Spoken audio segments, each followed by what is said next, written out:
Cinema నాకు చాలా అంటే చాలా బాగా నచ్చింది అన్న. విశాల్ అన్నకి ఇది ఒక మాస్ కంబ్యాక్ ఊర మాస్ మూవీ అని అయితే నేను చెప్పుకోవచ్చు. సినిమా అనేది నాకు చాలా అంటే చాలా బాగా నచ్చింది. అంటే విశాల్ అన్న డైలాగ్స్ కానీ, ఆ కామెడీ డెలివరీ కానీ, ఆ యాక్షన్ సీన్స్ కానీ, ఆ సెంటిమెంట్ సీన్స్ కానీ, ఆ ఎమోషన్ సీన్స్ కానీ నిజంగా రియల్గా యాక్ట్ చేసినట్లయితే నాకు అనిపించింది అన్న. చాలా అంటే చాలా బాగా నచ్చింది. ముఖ్యంగా ఈ సినిమాలో లవ్ అన్న అంటే హీరో హీరోయిన్ మధ్యలో లవ్ అనేది మనం చాలా డిఫరెంట్గా చాలా రొటీన్గా చాలా సినిమాల్లో చూసుంటాము. కానీ ఈ సినిమాలో లవ్ అనేది కొంచెం డిఫరెంట్గా చూపించారు అన్న. అంటే హీరో హీరోయిన్ మధ్యలో లవ్ అనేది అలా ఉంటుంది, ఈ విధంగా కూడా చూపించచ్చా అని చెప్పి ఎవరు అనుకోరు. అలా చూపించారంటే డైరెక్టర్ గారు మీరు గ్రేట్ సార్.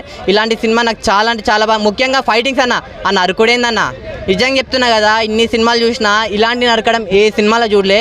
అంత బాగా నచ్చింది. ఆ ఫైటింగ్ సీన్లు కానీ, ఆ యాక్షన్ సీన్లు కానీ, ఊరా మాస్ ఫైటింగ్ సీన్లు ఉన్నాయన్న. లాస్ట్లో మీరు చూసారు కదా ఫైటింగ్ సీన్, నిజంగా పూనకాలంటే పూనకాలు అనిపిస్తుంది మీకు. అంత బాగా అనిపించింది ఫైటింగ్ సీన్లు కూడా. చాలా అంటే చాలా బాగా నచ్చిందన్న. నేను ఎప్పుడు చెప్పేది ఇలాగా అంటే పిల్లలు పెద్దోళ్ళు వీళ్ళందరూ చూడాలి అని చెప్పి చెప్తాను. ఇవంతా కాదు, ముఖ్యంగా నీట్ వాళ్ళు ఎంబీబీఎస్ వాళ్ళు మీరు చూడండి సినిమాని. అంటే మనం ఇప్పుడు లైక్ ఇంటర్లో బైపీసీ చదివి తర్వాత నారాయణ చైతన్యలో చదివి మన నీట్ ఎంబీబీఎస్ వీటి కోసం జాయిన్ అయ్యి ఎంతో కష్టపడి నీట్ కోసం ఎంత రాత్రి పగలు కష్టపడి చదువుతాం. ఎంత సీట్ వచ్చినా కానీ, ఇప్పుడు నీట్ ఎగ్జామ్ క్వాలిఫై అయినా కానీ ఇటు గవర్నమెంట్ కాలేజ్లో సీటు లేక, మనం ప్రైవేట్ కాలేజ్లో లక్షల డొనేషన్ కట్టలేక ఉండే కష్టాలు ఉంటాయి చూడండి. అవి కూడా ఒక పాయింట్లో చూపించారన్నమాట డైరెక్టర్ గారు. సో ముఖ్యంగా నీట్ వాళ్ళు ఎంబీబీఎస్ వాళ్ళైతే చూడాలని అయితే నేనైతే కోరుకుంటున్నాను. ఆ సినిమా ఓవరాల్గా సినిమా నాకు చాలా అంటే చాలా బాగా నచ్చింది. సినిమా అయితే బాగుందన్న, చూడొచ్చు. థ్యాంక్ యూ అన్న.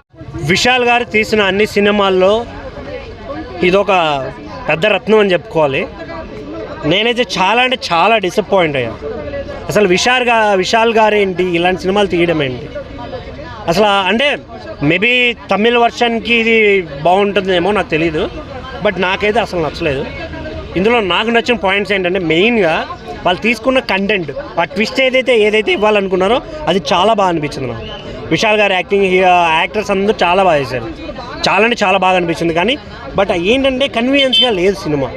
ఏంటంటే వాళ్ళు చూపించే విధానం కానీ, ఆ కెమెరా వర్క్ కానీ, అసలు టెక్నికల్ వర్క్ అయితే అస్సలు నచ్చలేదు నాకు. ఇందులో బాగున్నాయంటే ఆ సాంగ్స్ ఒకటి. మా డిఎస్పి గారు కొంచెమైనా బ్యాక్గ్రౌండ్ స్కోర్తో కొంచెం చూడాలి ఈ సినిమా అనే దానికి పుష్ చేయడం అయితే జరిగింది. ఇందులో కొన్ని ఓవర్ ఇంకోటి మొత్తం చిత్తూరు అంటారు. అంటే ఆంధ్ర తమిళనాడు బార్డర్ అని మొత్తం తిరుపతి చూపించేస్తారు. అంటే తెలిసిపోతుంది కదా, అట్లీస్ట్ మినిమం తమిళనాడు అంటారు, ఆంధ్రానే చూపిస్తారు. కొన్ని డైలాగ్స్ కానీ అస్సలు కన్వీనియన్స్గా అనిపించలేదు నాకైతే. ఓవరాల్గా విశాల్ గారు ఫ్యాన్స్ ఎవరైనా ఉంటే విశాల్ గారి యాక్టింగ్ కోసం థియేటర్కి రండి, సినిమాను చూడండి. Thank you. Hi bro. Hi. నిజంగా నా విషయాల్లో ఏమందన్నా, ఏదో అనుకుని వచ్చినామన్నా. మేము కామెంట్లు పెట్టామన్నా, మేము వేరే కామెంట్లు పెట్టామన్నా, మాకు మాస్ మూవీ కావాలని పెట్టామన్నా. ఇట్లాంటి సినిమా మీ నుంచి ఎక్స్పెక్ట్ చేయలేదన్న. మేము నిజంగా చాలా డిసప్పాయింట్ అయినామన్నా. సో నేను చెప్తున్నా, నిజంగా సినిమా మరీ మైమర్పిస్తుంది. విషయాలు అన్నారే అన్న, పందెం ఆరకుండా అని మేము అనుకోలేదు నిజంగా. సో నిజంగా అయితే మార్క్ టచ్ చేయలేకపోయింది అన్న నిజంగా. సో నిజంగా ఫస్ట్ మనం చూస్తుంటే హీరోయిన్ అయితే బాగా ఎలివేషన్స్ బాగా చూపించారన్న. సో నేనే చెప్పాలంటే నాకు అనిపించిన విషయం నువ్వు చెప్తున్నా. సో లాగ్స్ చాలా ఎక్కువ వాడారు సినిమాలో. ఆ లాగ్ సినిమాకి చాలా మైనస్ అనిపించింది. కొత్తగా ఏంటంటే కొత్త సినిమాలో మాకు కొత్తదనం కనిపెట్టుకుని అని చెప్పాలంటే ప్రతి కొత్తదనం కోరుకుంటారు. సో హీరోయిన్ని విలన్ చంపాలనుకుంటారు, హీరో వచ్చి హీరోని కాపాడుతుంటారు. సో ఇక్కడ కొత్తగా ఏముంది సినిమాలో ఫీలింగ్ వచ్చింది. ఆ లాగ్ సీన్ చాలా వక్కి వాడారు. క్లైమాక్స్ కూడా కొద్దిగా మాడిఫై చేస్తే బాగా అనిపించింది. సో నిజంగా ఇది డిసప్పాయింట్ అనుకుంటే కూడా సినిమా కొద్దిగా ప్లస్ ఏంటంటే హీరోకి చాలా ఎలివేషన్స్ చాలా బాగా ఇచ్చారు. సో బ్యాక్గ్రౌండ్ మ్యూజిక్ నిజంగా మన డిఎస్పీ నుంచి హ్యాట్స్ ఆఫ్ చెప్పాలి. సినిమా బతికిచ్చిందా డిఎస్పీ, చాలా కొత్తగా అనిపించింది.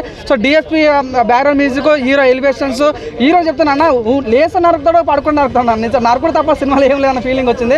సో నరకటాలు, ఆ ఎలివేషన్స్ అవి తప్ప కానీ సినిమాలో స్టోరీ కొత్తగా అనిపించలేదు. సినిమాలో స్టోరీ ఉన్నప్పటికీ కొత్తగా లేదు. అది ప్రజల మైమర్పించేలా అట్రాక్ట్ లేదని అనుకుంటున్నా. సో మేబీ డిసప్పాయింట్ అన్న ఫీలింగ్ వచ్చిందన్న. ఇది మెయిన్ మాస్ వాళ్ళకి తప్ప మా ఫ్యామిలీ ఆడియన్స్ కనెక్ట్ అయ్యే ఛాన్స్ ఎక్కువ లేదని అనుకుంటున్నాను. ఓకే అన్న.